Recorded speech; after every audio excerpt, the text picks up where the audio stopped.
Hola.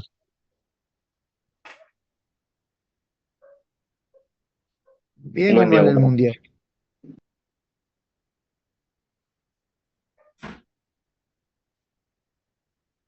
A ver, ¿en dónde nos quedamos la última vez, chicos, que tuvimos clase?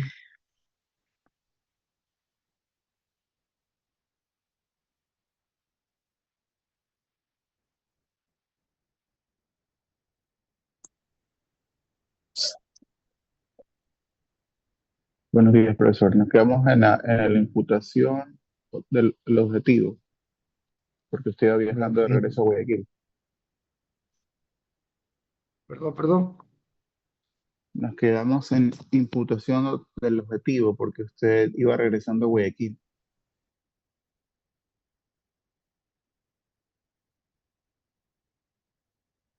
Eh, a ver, imputación objetiva, ¿no es cierto? Pero ¿ya hablamos de todos los principios de la imputación objetiva o no todavía?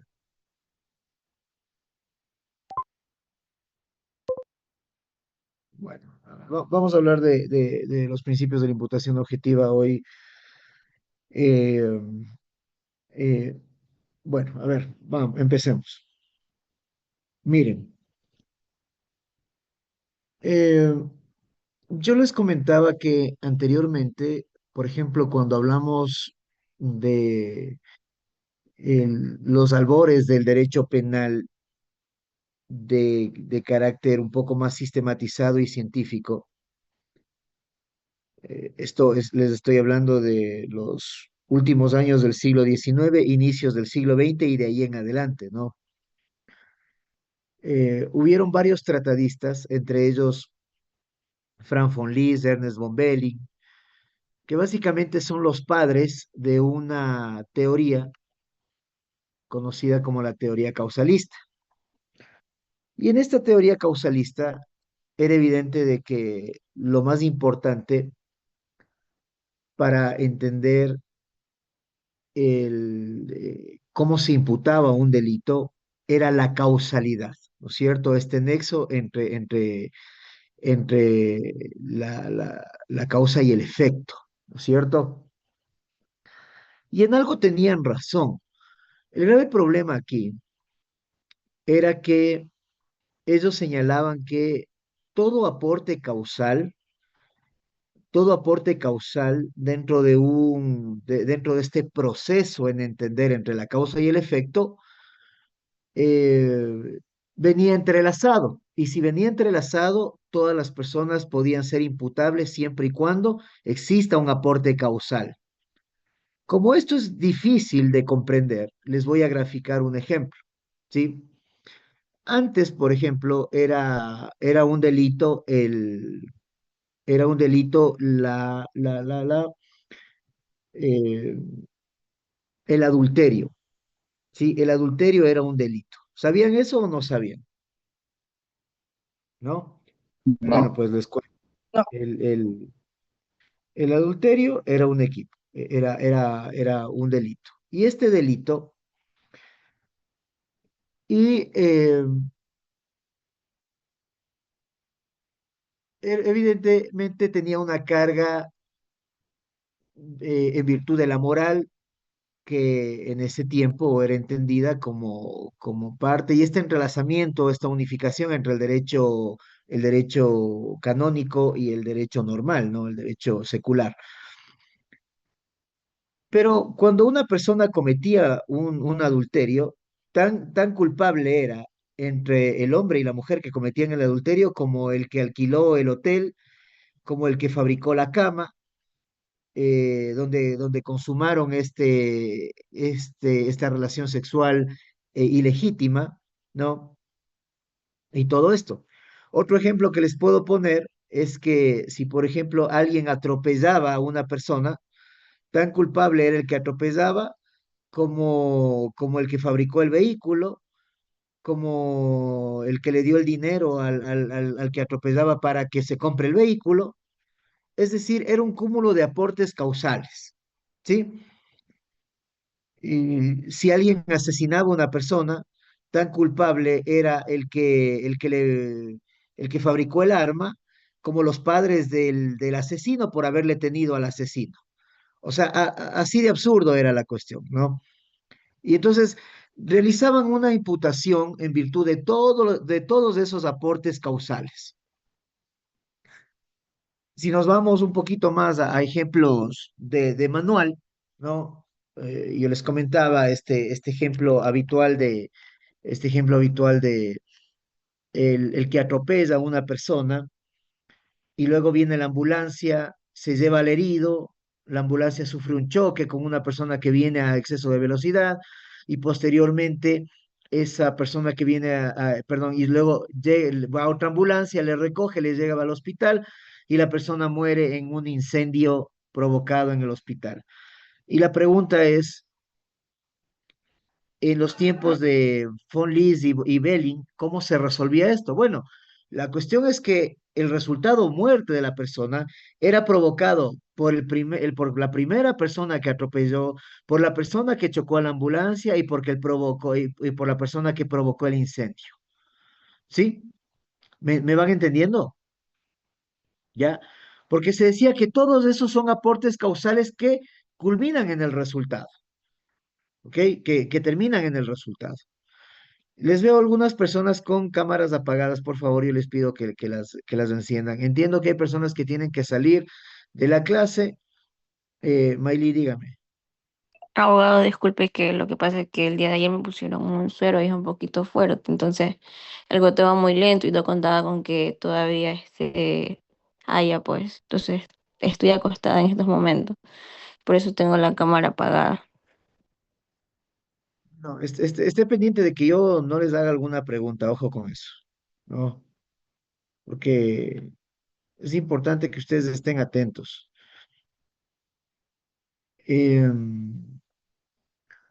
Bueno, hasta aquí me van entendiendo lo que les voy diciendo. ¿Hay alguna pregunta que ustedes quieran hacer?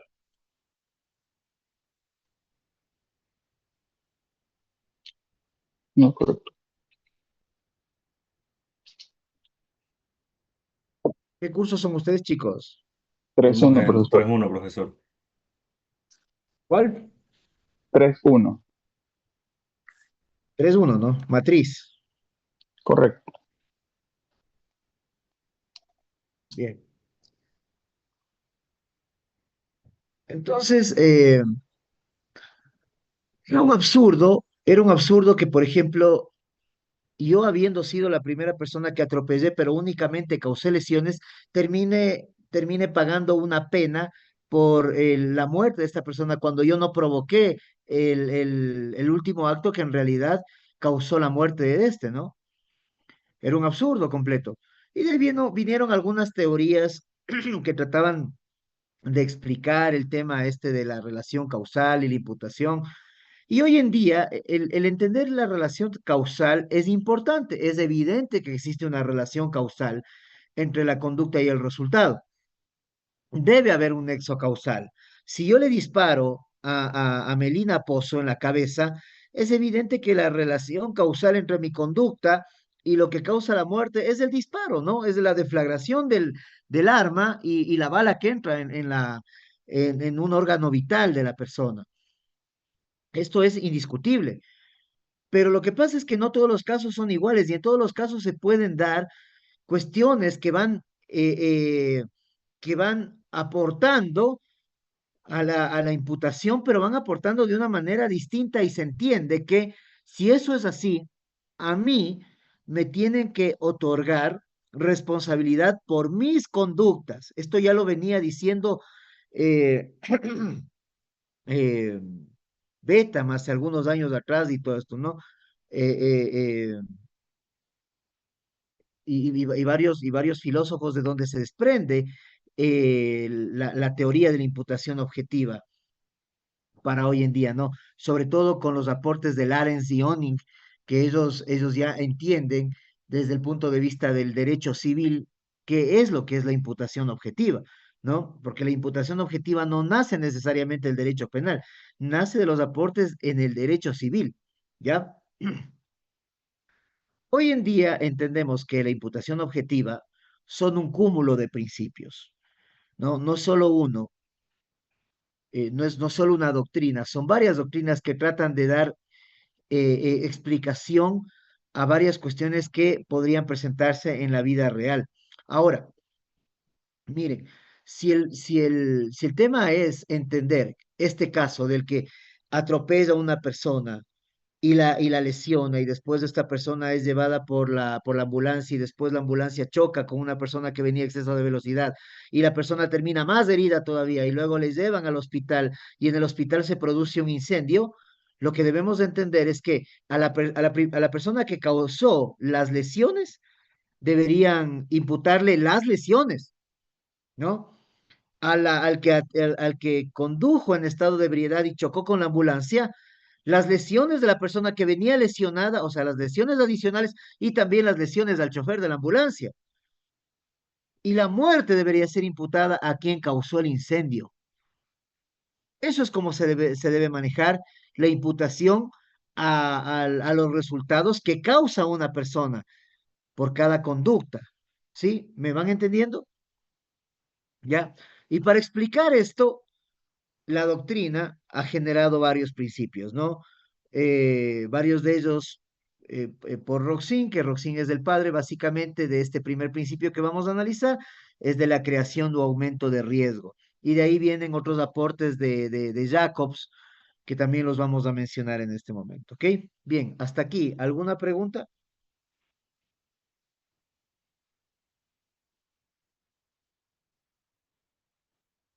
No, profesor.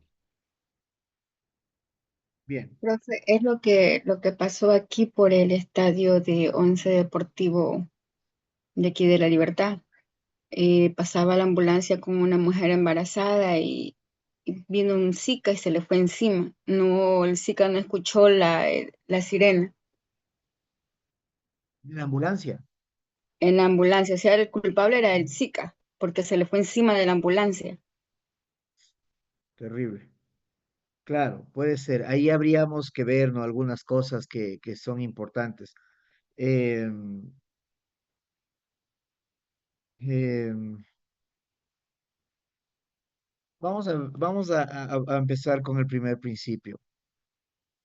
El primer principio nos dice lo siguiente, ya les voy a tomar asistencia al terminar la clase, así que si están pensando en marcar la asistencia después de irse, ojo. El primer principio es este principio conocido como la creación o el aumento de riesgo, ¿no? Eh, este principio tiene ciertas complejidades, pero yo lo voy a tratar de hacer lo más entendible posible, porque básicamente llega al entendimiento de lo siguiente. Mire, es indiscutible que nosotros tenemos o vivimos en una sociedad de riesgo. Creo que esto ya lo habíamos visto. Vivimos en una sociedad de riesgo. Cada conducta que emprendemos diariamente es una conducta de riesgo, ¿sí? Los riesgos están desde que yo salgo a la calle. Sí, desde que yo salgo a la calle, corremos riesgos. Esto debemos de entenderlo, ¿ok? Estos riesgos pueden ser creados por las personas, pero también pueden ser creados por la naturaleza. Si no, preguntémonos el tema de nuestros hermanos venezolanos, ¿no? Con estos dos terremotos que sufrieron. Ahora, eh, estos riesgos que se corren, inclusive cuando son provocados por desastres naturales, pueden tener un eje de riesgo corrido por las personas. Sí, ¿qué pasaría si, por ejemplo, yo vendo, yo vendo un edificio, yo vendo un edificio eh, mencionando, o departamentos dentro de un edificio, mencionando que el, el, el edificio es un edificio de última generación antisísmico, antiterremoto, ¿ya? Construido con la más alta tecnología, los más altos estándares de ingeniería en materia de sismos, y lo vendo de esta forma, ¿sí? Rato menos pensado, ocurre un sismo de 7 punto algo y el edificio se viene abajo. En la inspección se ve que el edificio era construido o fue construido con no con ningún tipo de adelanto a la materia, sino como eran construidos de cualquier edificio. ¿Ok? Y la pregunta es, aun cuando hay un aporte causado por la propia naturaleza, las consecuencias podrían ser imputadas a una persona en específico. ¿Qué piensan ustedes? Profe, yo creo que, yo creo que sí, porque yo como habitante de ese edificio, yo creo que sí pondría una demanda. Es lo que está pasando ahorita en Venezuela, porque se derrumbó y ahorita dice, es un edificio nuevo.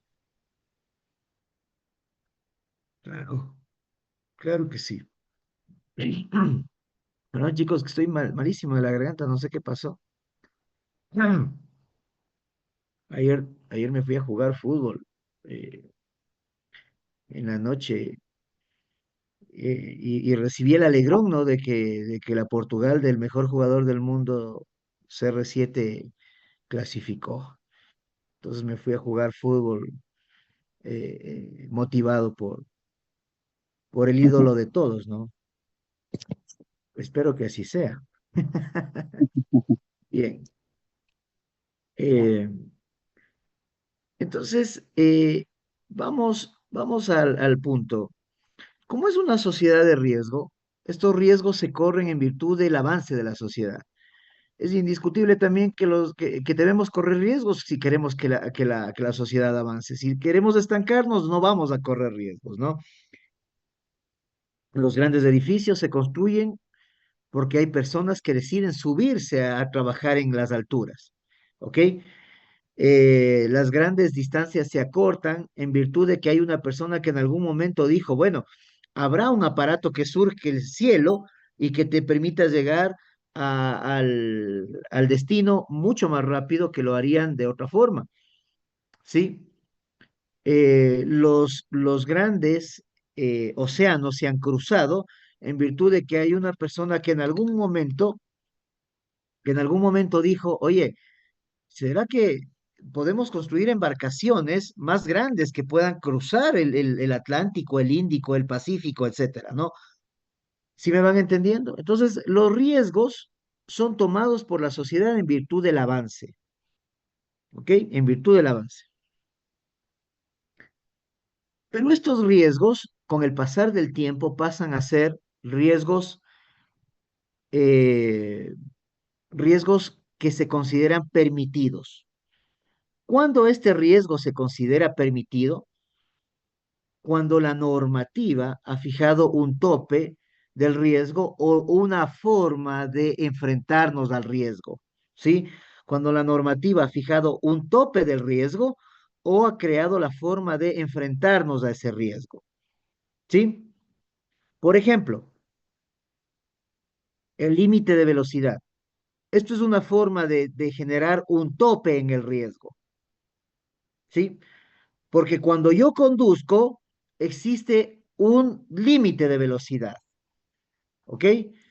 En casco urbano, qué sé yo, no sé si tenemos algún compañero que trabaje en la CTE o en la ATM aquí, pero creo que en casco urbano el límite de velocidad es 60 kilómetros por hora, no sé, ya, pero digamos que es 60 kilómetros por hora. Si yo voy a 60 kilómetros por hora, voy dentro de lo que se conoce riesgo permitido. Voy dentro del riesgo permitido, me mantengo dentro del riesgo permitido, ¿ok? ¿Sí me van entendiendo? Correcto. ¿Ok?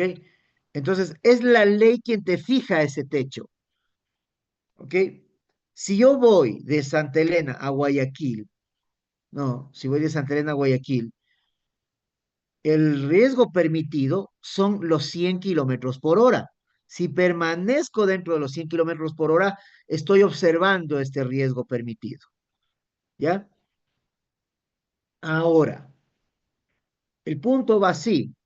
¿Qué pasa si yo acelero a 140 kilómetros por hora? La pregunta es, ¿voy dentro del riesgo permitido? ¿Me estoy manteniendo dentro de ese riesgo permitido? No, estoy sobrepujando el riesgo, elevando el riesgo. Si yo provoco un atropellamiento yendo a 100 kilómetros por hora en la vía que va de Santa Elena, perdón, de Guayaquil a Santa Elena, la pregunta es, ¿se me puede imputar a mí el cometimiento de un delito cuando fue la persona que se cruzó la calle imprudentemente? ¿Qué No, piensan ustedes? no, porque la No, persona que creó profesor. el riesgo. Ya. Yo digo que sí, Porque yo voy, porque yo voy dentro de mi riesgo, ¿no es cierto? Yo voy dentro de este riesgo permitido. Pero si yo provoco este atropellamiento, si yo provoco este atropellamiento yendo a 140 kilómetros por hora, la pregunta es, ¿se me puede imputar o no se me puede imputar? Sí, Sí, es imputable, profesor. Claro, porque yo he sobrepujado ese riesgo, he sobrepujado ese riesgo,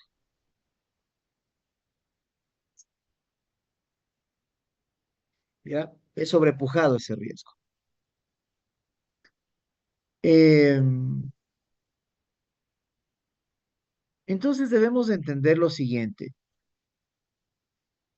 que la primera cosa para verificar cuando hablamos de este primer principio de la imputación objetiva es entender cuándo se ha creado o elevado el riesgo. ¿Ya? Yo les decía, yo les decía a ustedes, a ver,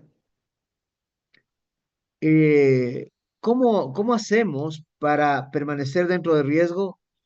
Bueno, observar lo que nos dice la normativa, ¿sí? Porque la normativa fija el techo del riesgo, hasta dónde podemos correr ese riesgo, pero también, por otro lado, nos da las formas de enfrentarnos a ese riesgo, ¿sí? En este segundo parámetro, en las formas de enfrentarnos a ese riesgo, por ejemplo, ¿hay alguna norma en específico en el Código de Trabajo que diga cómo tienen que trabajar los trabajadores que construyen rascacielos? ¿Hay alguna normativa en específico? ¿Hay una sección en el Código de Trabajo que diga los trabajadores que trabajan en rascacielos tienen que hacer esto, este otro, este otro? ¿Existe o no existe? ¿Qué piensan ustedes? No, que yo Si sepa, existe, Los profesor. trabajadores no, profesor. no, no existe.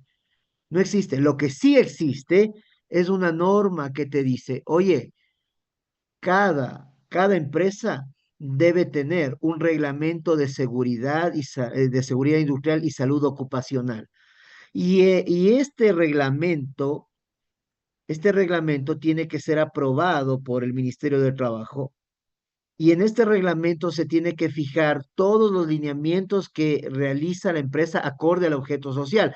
Si es una empresa constructora, o si es una empresa que, que construye estructuras en metal y es evidente que tienen que trabajar en alturas, este reglamento deberá contener todos los insumos necesarios para poder fijar cuál es el riesgo que deben correr los trabajadores, hasta qué punto y cuáles son las formas en que tienen que minimizarse los riesgos para el trabajador.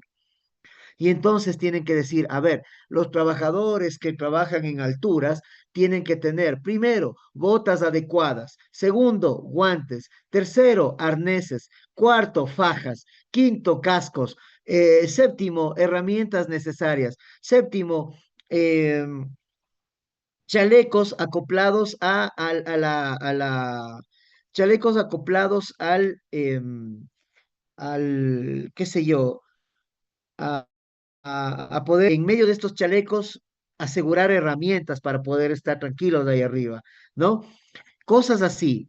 Y entonces lo que hace es minimizarse el riesgo a medida que avanza. La pregunta es, a pesar de esto, a pesar de todas las previsiones que tome la empresa, ¿puede ocurrir un accidente?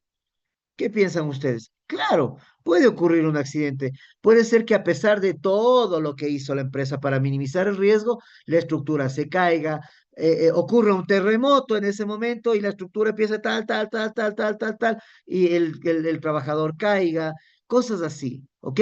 Pero lo que hacemos es minimizar el riesgo, ¿ya? Minimizar el riesgo.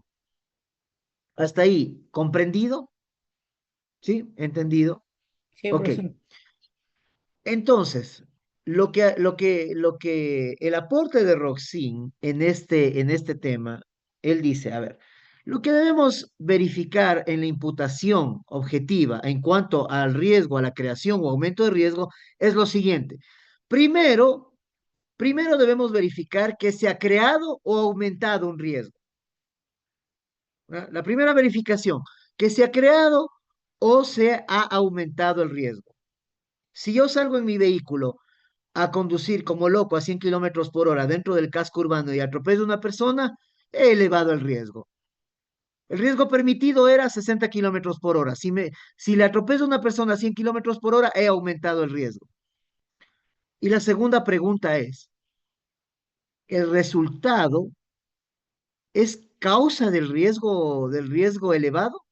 Es decir, ¿el resultado se materializa por el riesgo que se elevó o tiene otra causa? ¿Sí? ¿O se verifica el riesgo en el resultado? Eso es lo primero que debemos entender. Si el riesgo que yo tomé, elevé o creé, es el que causa el resultado. Si el riesgo que yo tomé al momento de manejar a 140 kilómetros por hora y chocar a una persona y esta termina muerta, es decir, el resultado muerte, es producto de ese riesgo que yo elevé, eso es lo que debemos verificar. Primero, si se ha creado o se ha aumentado un riesgo. Y segundo, si el resultado es causa de la elevación o aumento de ese riesgo. ¿Me entendieron o no? ¿Sí? Sí, profesor.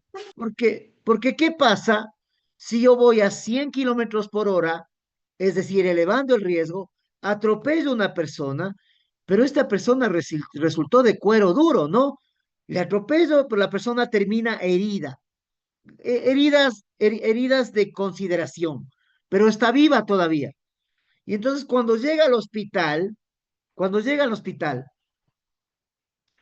yo menos pensado me dan la noticia y me dicen, oiga, se jodió.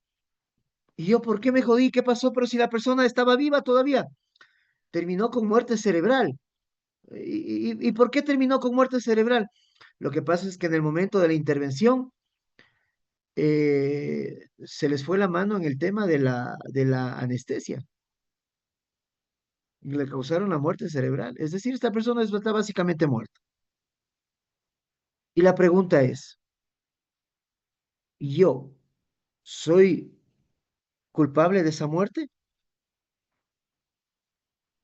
Y la No, operación profesor. es la siguiente: verificar de primera mano si yo causé un riesgo, ¿no? Y este riesgo fue causado por la creación o elevación del riesgo. Elevé el riesgo, sí.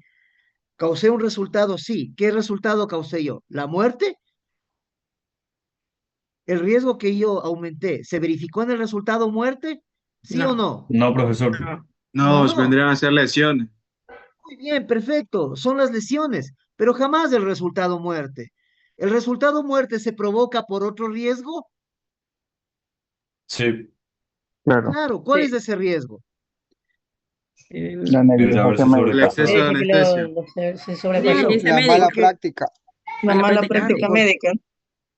exacto, porque No es poner a bien. una persona, porque claro, para poder aplicar anestesia a una persona, de primera mano tiene que haber un experto, una persona que ha sido preparada.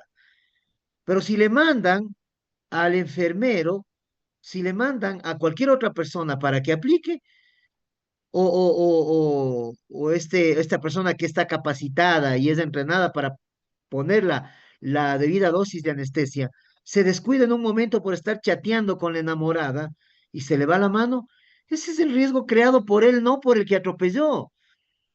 Y entonces ahí nace nuevamente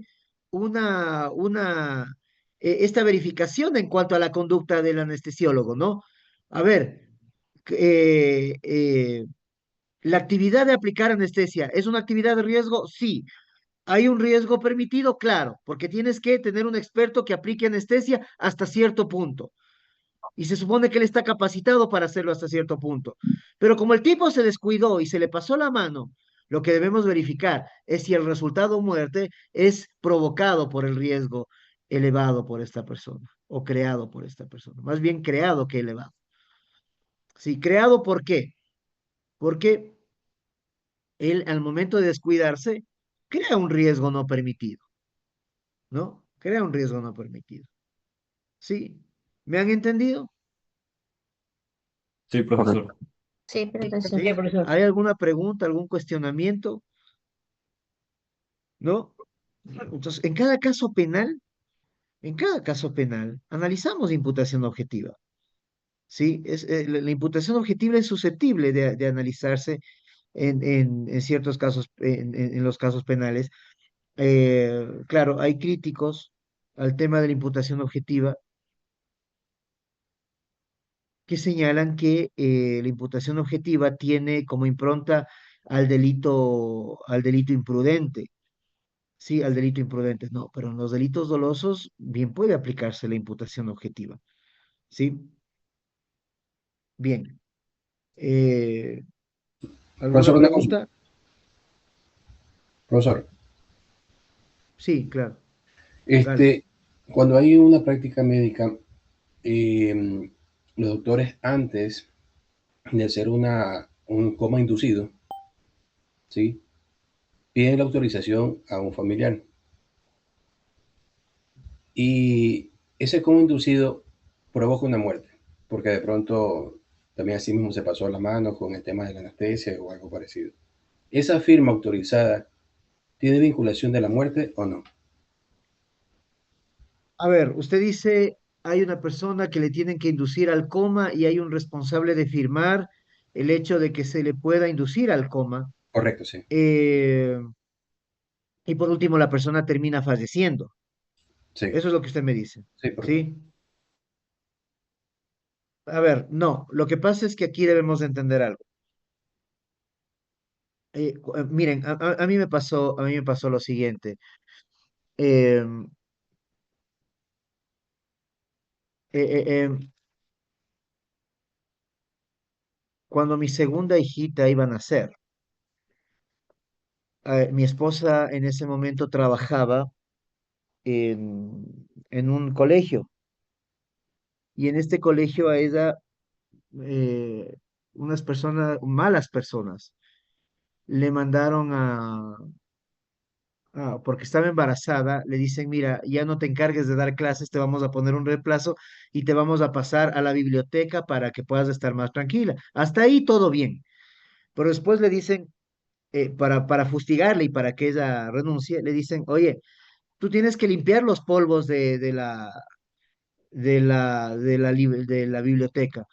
Y los libros con el tiempo van generando una especie de polvillo que es muy perjudicial para los pulmones. Y a ella le da una pulmonía terrible, llega sin casi poder respirar al hospital, ¿sí? Llega sin casi poder respirar al hospital. Ella ya tenía 7 meses de embarazo, estaba empezando los 7 meses de embarazo. Y estaba tan mal que le tuvieron que inducir al coma, ¿sí? A un coma y sacarle a la bebé, a mi segunda nena. Y a mí me dijeron, mira, a ver, vino un médico de riesgo, creo que se llaman estos médicos, ¿no? Estos médicos que están, yo digo, estos médicos deben tener, o sea, esta especialidad debe ser brutal porque ellos lo que hacen es ya ocuparse de casos extremos y son los que salen y te dan la noticia, ¿no? O vivió o murió. Y entonces me viene y me dice, mira, sé que eres un padre joven, pero te tengo que decir lo siguiente. Una de las dos es posible que fallezca. Y tú tienes que en este momento decidir. ¿Se imaginan eso? ¿Sí? ¿Se imaginan eso? Claro, yo dije, doctor, si tiene que escoger entre una y la otra, escoja a mi esposa. Sí, escójale a mi esposa. Pero yo terminé de hablar con él y me puse a llorar. Y después me vinieron y me dijeron, a ver, tienes que firmar este tema, ¿no? Porque haremos todo lo posible por salvar a las dos, pero el caso es complicado, ¿ya? Pero como en esta vida estamos a lo que Dios disponga y no a lo que los médicos digan, ¿no? Eh, hice una oración muy fuerte y sentí la paz que solo Dios puede dar y gracias a Dios mi esposa y mi hija terminaron con bienestar. Mi esposa quedó en coma así que casi un mes, imagínense, ¿no?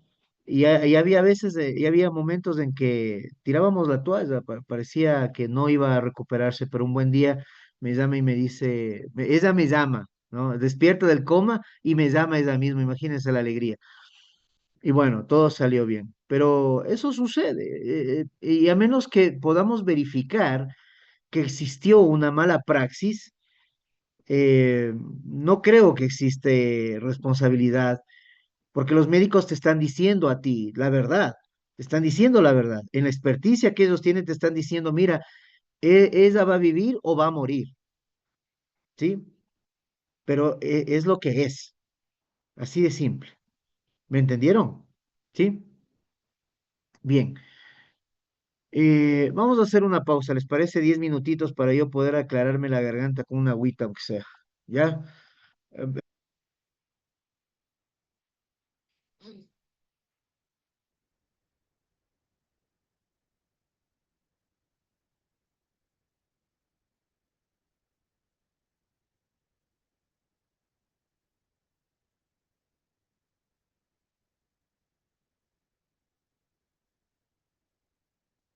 Bien.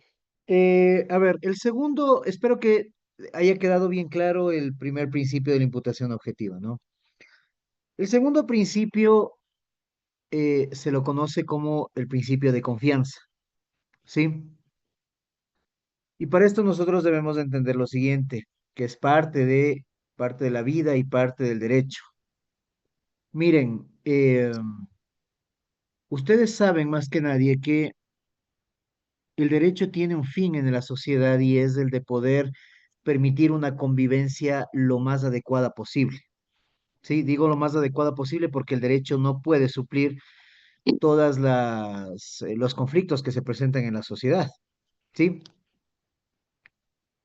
Em, y en virtud de eso, entendemos que cada persona entiende que debe ceñir su vida acorde a lo que el derecho pide. ¿Sí? Acorde a lo que el derecho pide. Por ejemplo, en mi caso, yo les estoy dando clase y lo estoy dando y les estoy dando clase primero porque he sido contratado, esta contratación está amparada en derecho. Segundo, hay un reglamento de la UPSE que me obliga a mí a darles clase, a enseñarles y todo lo demás, ¿no es cierto? Porque si no, esta relación no podría darse. Yo jamás podría ser su profesor si no hubiese sido contratado, ¿ok? Es sabido también que acorde a lo que explica el título preliminar del Código Civil, se supone que la ley es conocida por todos, ¿no? Y que su no conocimiento o su ignorancia no excusa a ninguna persona, ¿ok? Y entonces, si el fin del derecho es permitir la convivencia, es evidente que yo tengo confianza, yo tengo confianza en que, yo tengo confianza en que el, el, el prójimo al cual no conozco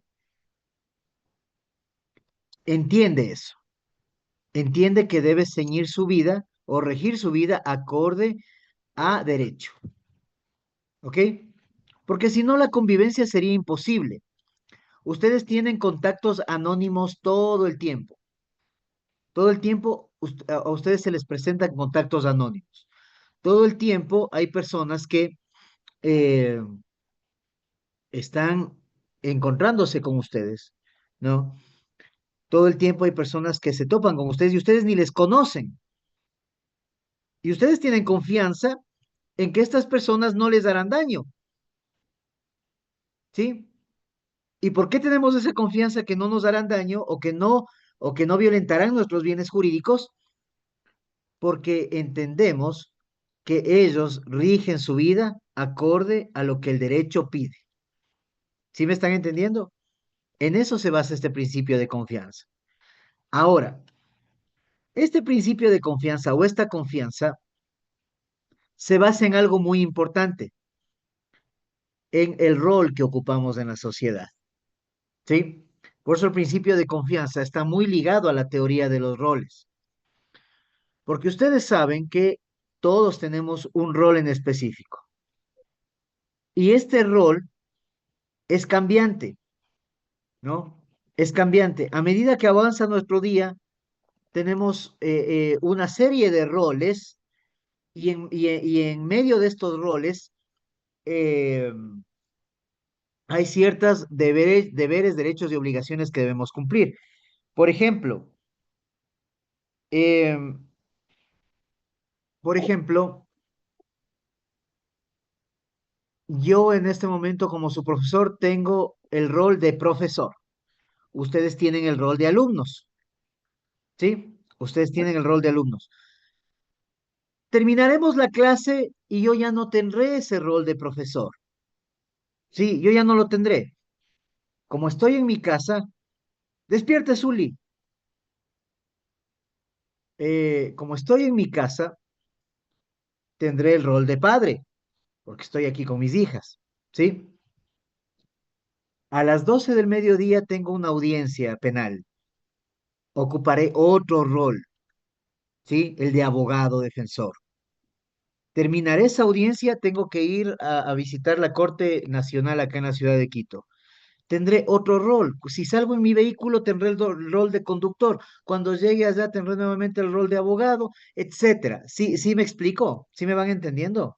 Es decir, ocupamos varios roles y todos estos roles están normativizados, ¿ok? Todos estos roles tienen, están abarcados acorde a derecho. Ahora, la pregunta es, ¿por qué hablamos de esto? Porque de acuerdo a este principio de confianza, existe imputación cuando yo me salgo del rol, ¿sí? Por ejemplo, yo termino mi clase, en este momento soy el profesor de ustedes, pero ¿qué pasa si yo en este momento les digo, chicos, oigan, estoy haciendo un bingo solidario, ¿quieren comprarme? Y si me compran el bingo solidario que cuesta cada tablilla $50, ustedes no se preocupen de pasar de año, ¿ya? La pregunta es, ¿me estoy o no me estoy saliendo del rol? Sí, se está ¿Mm? saliendo, profesor. Claro, y encima más estoy utilizando mi cátedra para un poco amenazar o amedrentar, ¿no? ¿Ya? ¿Qué pasa si yo cuando estoy ocupando mi rol de conductor eh, no hago los mantenimientos a los frenos habituales y termino perdiendo los frenos al momento de ir a Quito? ¿Sí? Entonces, lo que quiero que entiendan es que permanecer dentro de ese rol, permanecer dentro de ese rol a ustedes les permite estar indemnes de cualquier imputación. Por ejemplo, termino mi clase y como les digo, estoy aquí con mis 4 hijos, ¿no? Mis 3 nenas y el enano pequeño.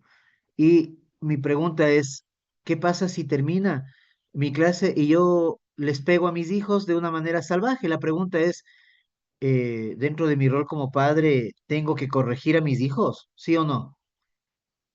Sí, pero hacerlo de una forma salvaje, desproporcionada. ¿Ese es mi rol como padre? No, profesor. No, No. no, ¿ya? Entonces quiero que me entiendan. El permanecer dentro de ese rol nos permite estar indemnes de cualquier imputación. Existe imputación cuando me salgo de mi rol, ¿sí?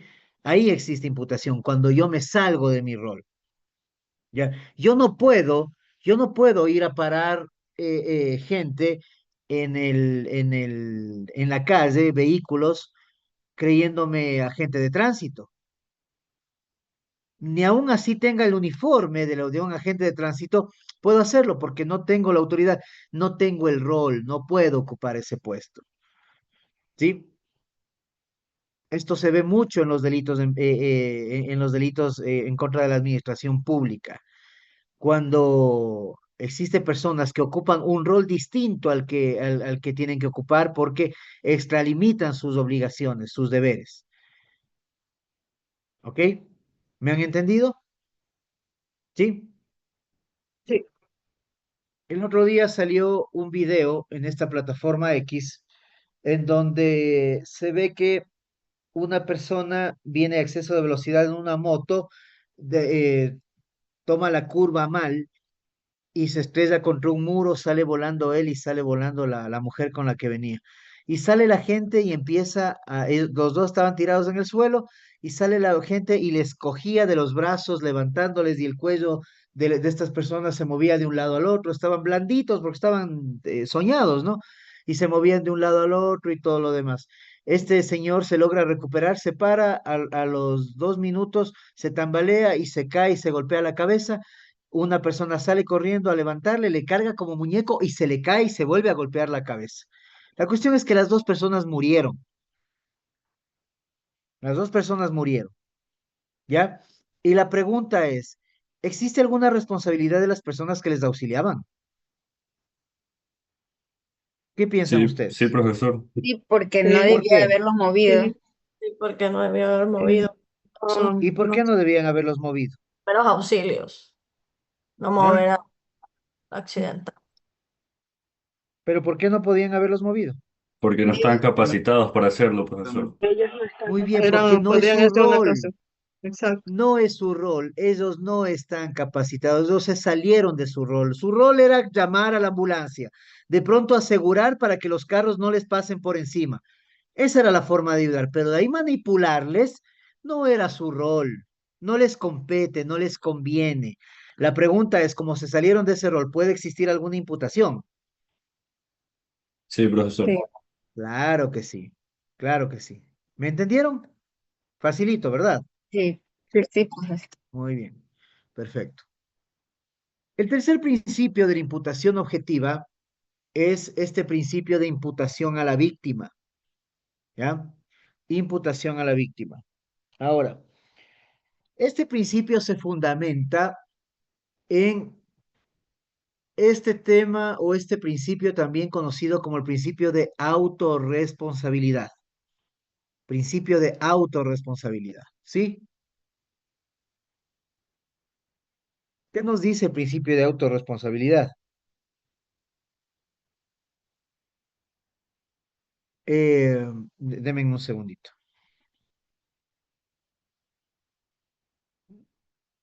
Ya dice, oye, tú eres responsable de tus bienes jurídicos. Tú eres responsable de tus bienes jurídicos, ¿sí? Tú eres el que cuidas tus bienes jurídicos, es tu vida. Tú dispones de ella, o la cuidas o la maltratas, pero tú eres el responsable de eso, nadie más, ¿ok? Si yo quiero en este momento, digo, a ver, eh, me voy a cortar las venas, señores estudiantes. Y ustedes, no, profe, no se corte. Yo en la cámara, chac, chac, me corto las venas y listo. La pregunta es, ¿alguien tiene la culpa de eso? No, no. Les digo, vean, ustedes no anotan lo que les estoy diciendo, ahí les veo que están pegados a la cámara como que si tuviesen un cerebro tipo grabadora y pudiesen entender, me voy a cortar las venas porque son malos conmigo y me corto las venas. ¿Alguien tiene la culpa de eso? No, ¿ya? Eh,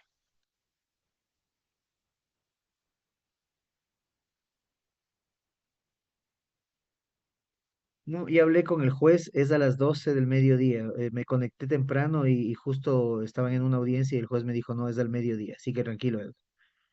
Bien, entonces entiendan esto, ¿sí? Entiendan que hay un principio de autorresponsabilidad. Yo cuido mis bienes jurídicos. Ahora la pregunta es, ¿yo puedo disponer de ellos como a bien tenga? Claro que sí. ¿O no han visto gente temeraria que que para romper récords se va en un avión, botan el paracaídas y ellos se botan para atrapar el paracaídas en medio del descenso. ¿Sí han visto eso?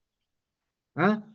O Sí, gente que se bota el paracaídas y buscan que otro paracaidista llegue y les ponga el paracaídas. O sea, gente temeraria.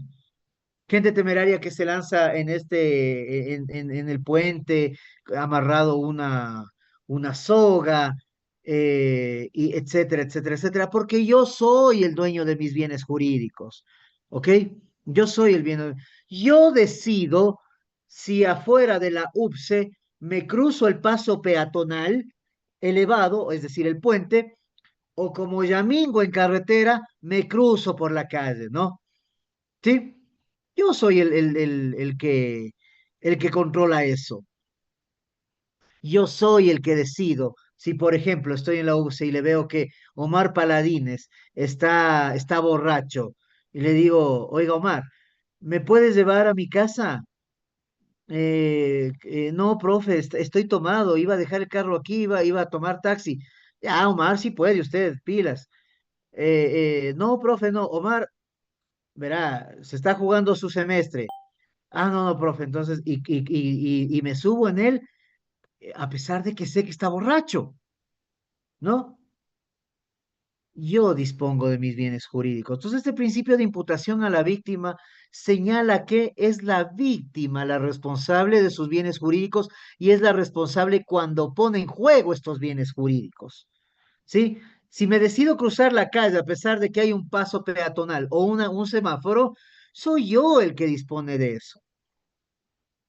Y entonces la pregunta es, si me atropellan, a pesar de haber tenido todos los medios o mecanismos para hacer lo que debía hacer y no lo hice porque no me dio la gana, ¿puede ser culpable el que me atropelló?